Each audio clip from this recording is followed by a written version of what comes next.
하나님 말씀 요한복음 3장 22절에서 36절까지 말씀.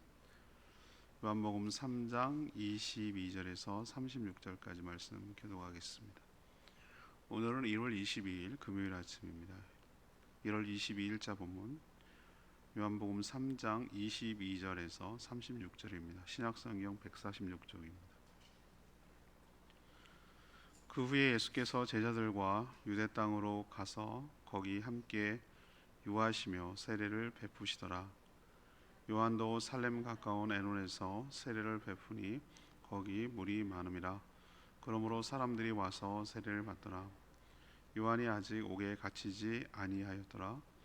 이에 요한의 제자 중에서 한 유대인과 더불어 정결 예식에 대하여 변론이 되었더니 그들이 요한에게 가서 이르되 라비여, 선생님과 함께 요단강 저편에 있던 이 곧 선생님이 증언하시던 이가 세례를 베풀매 사람이 다 그에게로 가더이다.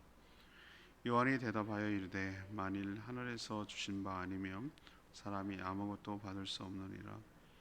내가 말한 바 나는 그리스도가 아니요 그의 앞에 보내심을 받은 자라고 한 것을 증언할 자는 너희니라. 신부를 취하는 자는 신랑이나 서서 신랑의 음성을 듣는 친구가 크게 기뻐하나니 나는 이러한 기쁨으로 충만하였노라. 그는 흥하여야 하겠고 나는 쇠하여야 하리라 하니라. 위로부터 오시는 이는 만물 위에 계시고 땅에서 난 이는 땅에 속하여 땅에 속한 것을 말하느니라. 하늘로부터 오시는 이는 만물 위에 계시나니 그가 친히 보고 들은 것을 증언하되 그의 증언을 받는 자가 없도다. 그의 증언을 받는 자는 하나님이 참되시다는 것을 인쳤느니라. 하나님이 보내시는 이는 하나님의 말씀을 하나니 이는 하나님이 성령을 한량없이 주심이니라. 아버지께서 아들을 사랑하사 만물을 다 그의 손에 주셨으니 아들을 믿는 자에게는 영생이 있고 아들에게 순종하지 아니하는 자는 영생을 보지 못하고 도리어 하나님의 진노가 그 위에 머물러 있느니라. 아멘.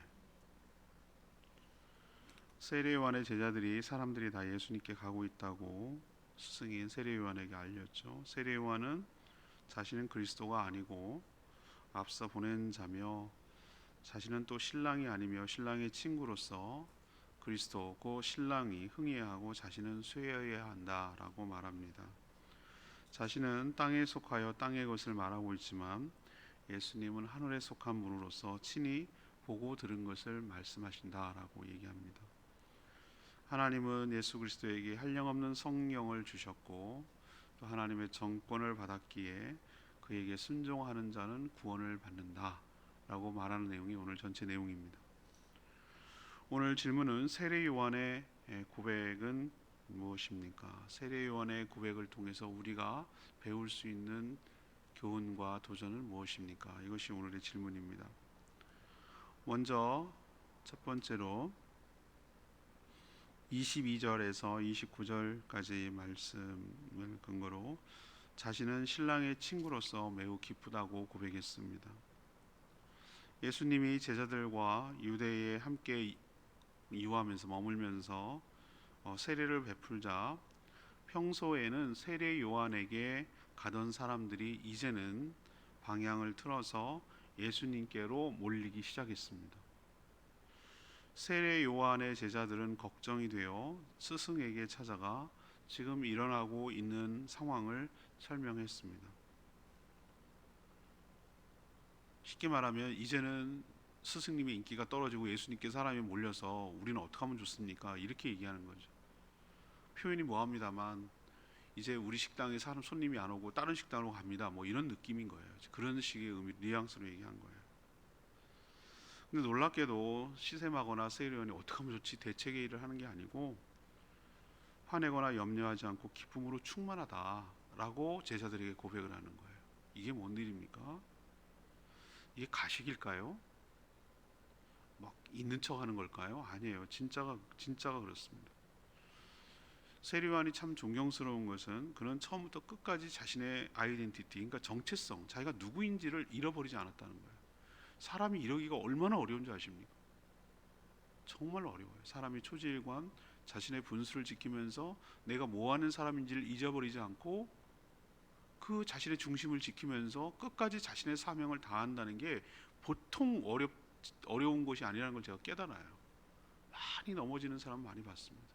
자기 정체성이 흔들려서 마지막에 삐끗하고 실수하는 사람들이 얼마나 많은지 몰라요. 참 쉬운 일이 아닌데, 참 인간적으로 보면 우리는 다 이 상황을 알고 성경에 기록돼서 알고 있지만, 내가 만약에 세례 요한이었다면 이렇게 말하고 이렇게 반응하기가 여러분 쉽지 않다는 거 인간이라면 다 느낄 거예요.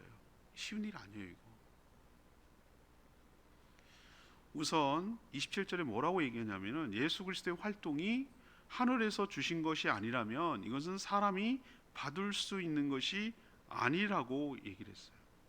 그러니까 뭐라고 얘기하냐면 저게 정말로 예수 그리스도께서 사람이 하는 일이라고 한다면 저거를 저렇게 할 수가 없다라는 거예요. 저건 하늘에서 주신 것이기 때문에 그것이 가능하다고 지금 세례요한이 고백하는 거예요. 그리고 예수님은 하나님이 친히 주신 사역을 감당하는 분이며 하늘에 속한 분이라고 설명하고 있어요. 또한 자신은 그리스도가 아니며 그에 앞서서 길을 예비하라고 보낸 자라고 28절에 대답하고 있어요.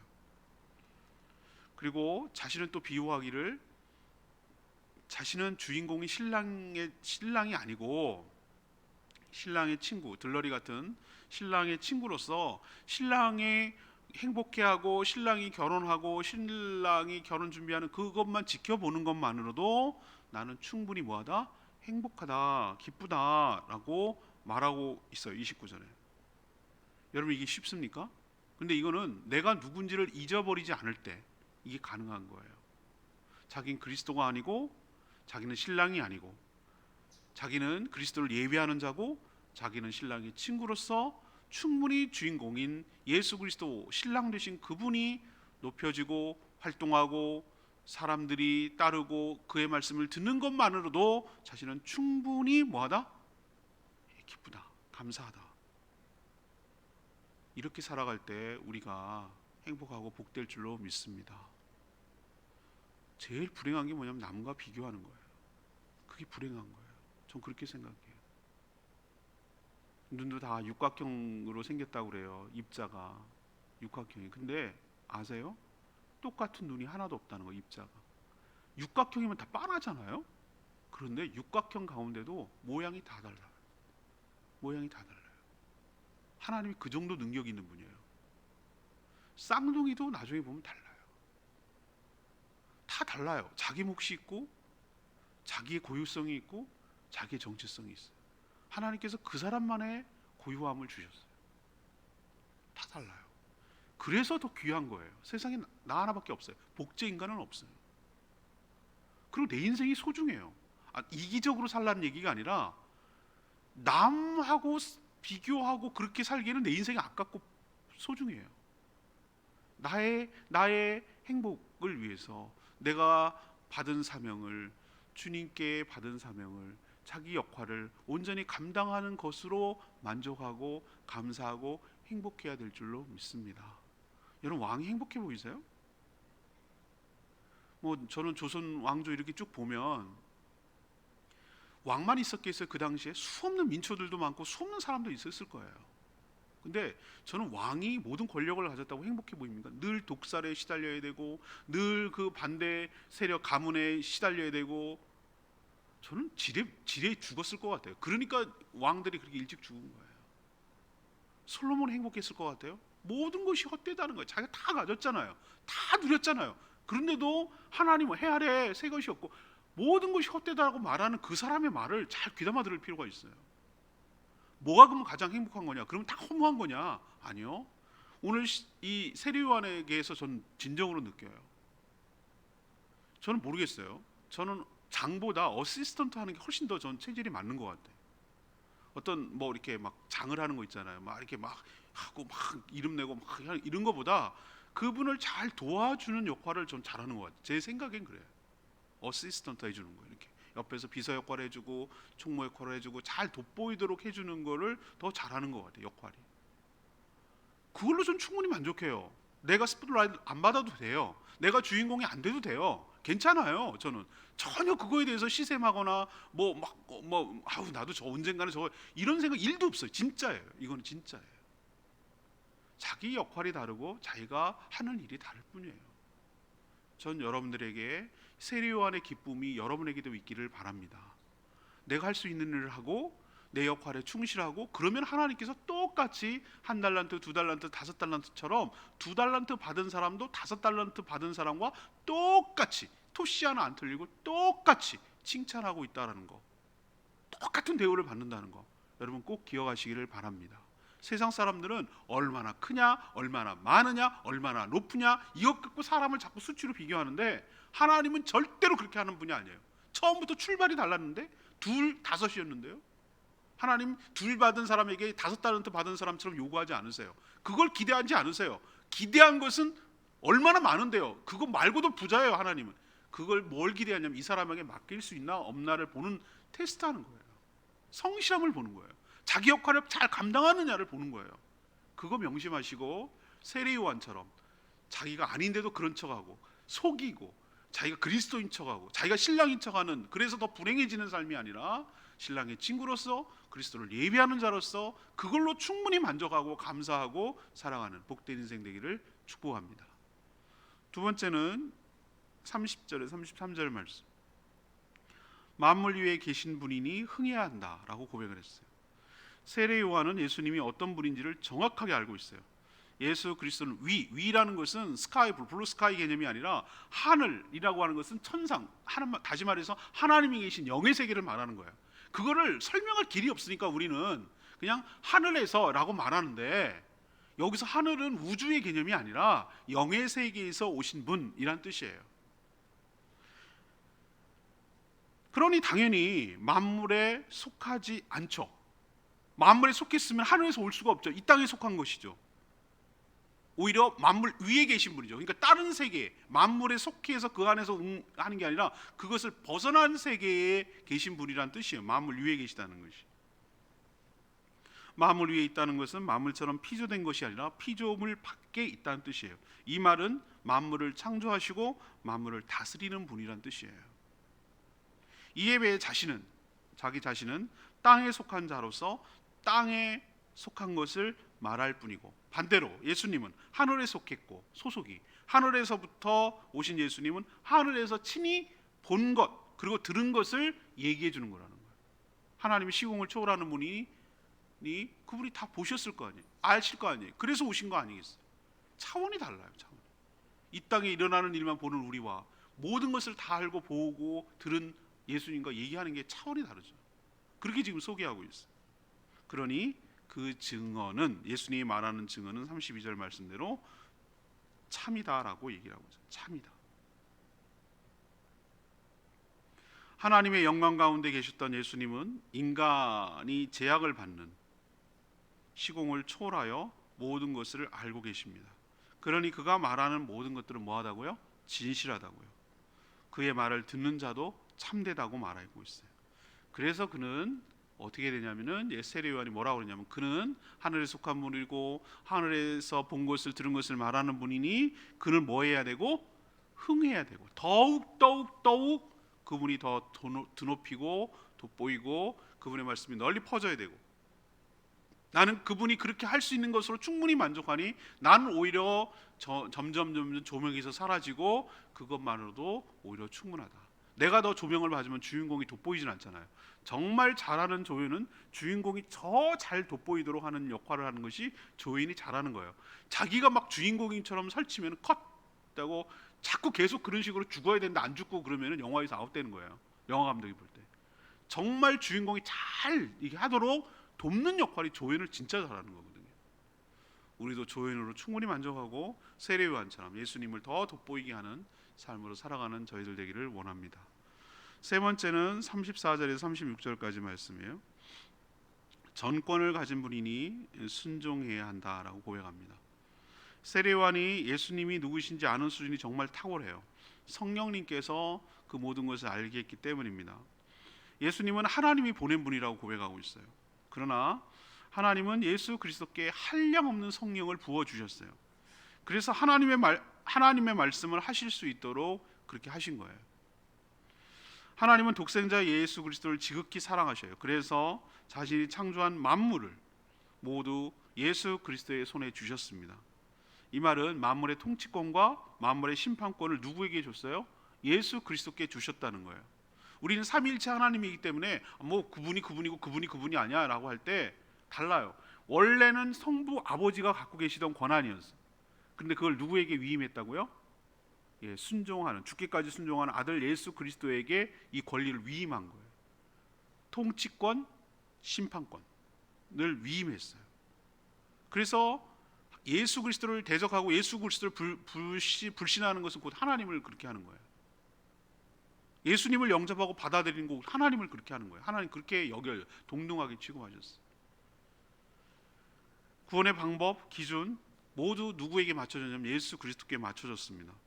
그래서 아들 예수 그리스도를 영접하는 자, 곧 믿는 자에게는 영생을 주지만 아들 예수 그리스도를 거부하고 불순종하는 자들에게는 영생을 얻지 못하도록 한다라고 오히려 진노가 임한다. 오히려 하나님의 사랑과 호의를 거절하는 자들에게는 하나님의 진노와 심판이 내려진다라고 오늘 얘기하고 있어요. 그러니 세례 요한이 제자들에게 지금 무슨 얘기를 하는 겁니까? 예수님이 잘 된다고 시기와 질투하지 말고 오히려 그분이 하늘의 성령으로 충만하여 하나님의 말씀을 하고 있는 분이고 모든 심판권과 통치권이 그에게 있으므로 시기 질투하던 큰일 날 뿐만 아니라 오히려 그렇게 하지 말고 그분의 말씀에 더욱더 순종하라는 뜻으로 세례 요한이 자기 제자들에게 얘기하고 있다는 거 기억하시기를 바랍니다. 예수님은 전권을 가진 분이에요. 그분께 순종하지 않으면 영생을 얻지 못한다고 오늘 분명히 얘기했어요. 오늘 레마의 말씀 29절 말씀, 신부를 취하는 자는 신랑이나 서서 신랑의 음성을 듣는 친구가 크게 기뻐하나니 나는 이러한 기쁨으로 충만하였노라. 세례 요한은 정말 대단한 사람이에요. 예수님이 세례 요한을 향해서 뭐라고 그런지 아세요? 마태복음 11장 11절에 여자가 낳은 자 중에 이보다 큰 이가 없다라고 그랬어요. 이건 최고의 찬사 아니에요? 아니 여자가 낳지 않은 자가 누구 있어요? 예수님밖에 없어요. 예수님이 여자로 낳구나. 없어요. 그런데 최고의 찬사 아닙니까? 여성이 난 사람 중에 이보다 더 큰 이가 없다. 최고의 찬사예요. 왜 이렇게 했을까라고 했는데 오늘 말씀을 쭉 보니까 끄덕끄덕해요. 제가 오늘 이 본문을 가지고 주일날 설교할까도 엄청 고민을 많이 했어요. 우리 세례 요한의 모습을 보면서 우리가 어떻게 살아야 되는지에 대해서 정말 많이 도전이 됐기 때문에 얘기할까 하다 결국 니고데모로 갔지만 이 부분도 얼마나 우리에게 중요한 교훈을 주는지에 대해서 제가 고민 많이 한 본문이기도 해요. 이 본문을 잘 다루진 않거든요. 자신이 누구인지 예수님이 누구인지 일단 정확하게 알았어요. 이걸 알지 못한다면 이런 태도가 나올 수가 없고 이런 삶이 나올 수가 없어요. 왜? 인간은 전부 다 모두가 자기가 주인공이 되고 싶어 해요. 자기가 이렇게 주목받고 싶고 자기가 온 사랑을 다 받고 싶고 자기가 인기를 얻고 싶고 자기가 그런, 특히 여성들은 더해요. 시기 질투가 말도 못해요. 남자들보다 더한 것 같아요. 남자들도요 자기가 인정받는 사람한테는 막 충성을 다하는데 자기가 인정받지 못하는 사람한테 대적한단 말이에요. 근데 모든 사람은 다 자기가 독점하기를 원해요. 개도 마찬가지고 고양이도 마찬가지. 모든 살아있는 건 자기만 주목하기를 원해요. 세례 요한 충분히 가능성 있는 사람, 이미 인기와 명성이 드높았어요. 그런데 자기가 다 내려놓고 예수 그리스도께 모두 다 돌리고 산다. 이거 쉬운 거 아니에요. 쉬운 거 아닙니다. 그러나 우리도 이 세례 요한을 본받아서 모든 주인공은, 모든 스포트라이트는 예수 그리스도가 받으셔야 할 줄로 압니다. 그가 더 존귀하게 되고 나는 사라져도 충분히 울리는 광야에 외치는 소리로 살아도 충분히 만족하는, 왜? 내가 없어지면 나는 뭐야? 가 아니라 알고 보니 내가 그 안에, 그가 내가 안에, 예수님이 내 안에, 내가 예수님 안에 있기 때문에 예수님이 존귀하게 되는 것 그 자체가 사실은 예수님 안에 있는 내가 존귀하게 되는 것임을 깨닫게 되기를 바랍니다. 나는 하잘것없는 송호프처럼 버려지는 존재가 아니라 예수 그리스도의 바디, 몸인 교회에 내가 속해 있기 때문에 예수님이 존귀하게 되는 그 자체가 사실은 내가 존귀하게 되는 것이에요. 그 안에 내가 존재하기 때문에 그렇습니다. 여러분도 이 사실을 깨닫고 예수님을 높이며 살아가는 저와 여러분 되기를 원합니다. 오늘 질문으로 돌아갑니다. 이 세례 요한의 고백에서 우리가 알 수 있는 교훈은 무엇입니까? 이게 오늘 질문인데, 첫 번째로 자신은 신랑의 친구로서 매우 기쁘다라는 것, 여러분의 고백이 되기를 원합니다. 예수님이 더 존귀하게 되고 예수님이 더 돋보이고 예수님이 더 높아지는 것으로 난 충분히 기쁘고 만족한다. 두 번째는 뭐죠? 그분은 만물에 속한 분이 아니라 만물 위에 통치와 심판권을 가지고 계신 분이, 그분이 더 흥해야 되는 것이고 나는 소용이 쇠하고 사라지는 것이 맞다. 세 번째는 그분은 전권을 가지신 분이다. 통치권과 심판권을 가지신 분이니 모든 만물은, 모든 피조물은 그분께 전적으로 순종하며 따라야 한다라는 것을 기억하시고 살아가는 저와 여러분 되기를 원합니다. 오늘 말씀 붙들고 기도하기 전에 124장 찬양지 부르고 기도하겠습니다.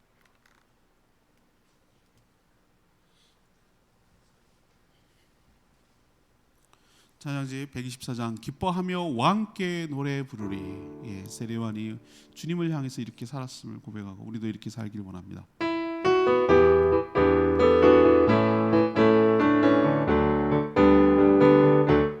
기뻐하며 왕께 노래 부르리.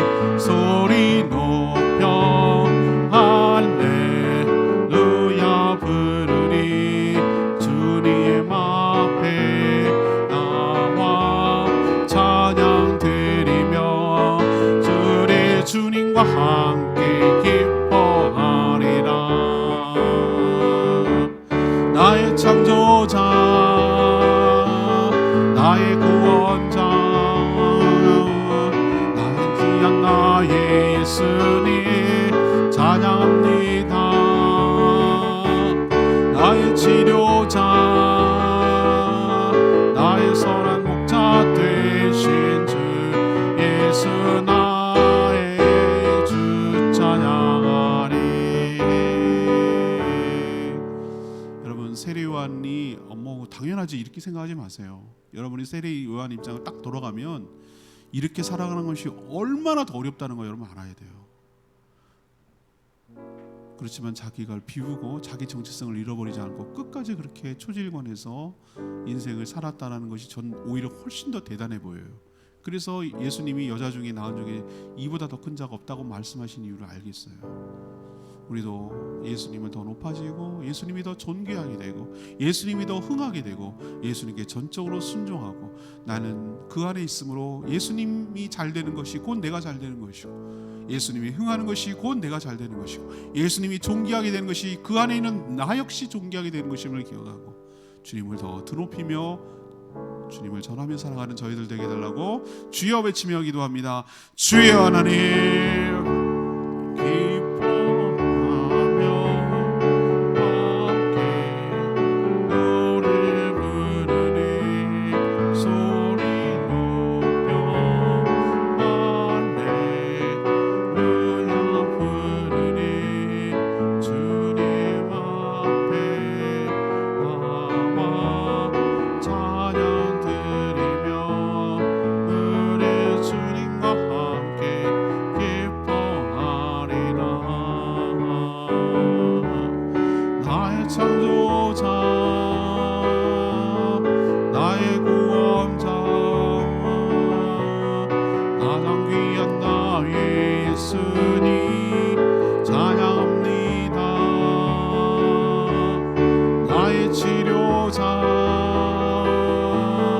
나의 선한 목자 되신 주 예수 나의 주 찬양하리.